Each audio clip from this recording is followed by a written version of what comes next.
حضرت ابوبکر رضی اللہ تعالیٰ عنہ وہ صحابی ہے جن کی صحابیت، جن کے ایمان، جن کے فیض سے بہت سارے صحابہ مستفید ہوئے۔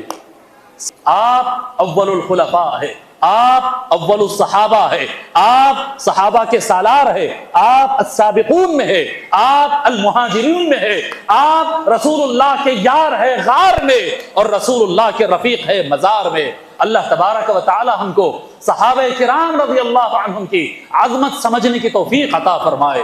اللہ تبارک و تعالی ان کے قربانیاں، ان کے واقعات اور ایمان کو سن کر ہمارے بھی ایمانوں کو قوت عطا فرمائے۔ اللہ تبارک و تعالی تمام اہلیان محلہ کو، تمام اہلیان حیدرآباد کو اور تمام اہلیان ہندوستان کو اللہ تبارک و تعالی آقا صلی اللہ علیہ وآلہ وسلم اور اہل بیت اور صحابہ کے فیضان سے مالا مال فرمائے، وہ ایمان عطا فرمائے، وہ قوت عطا فرمائے، وہ صلاحیت عطا فرمائے۔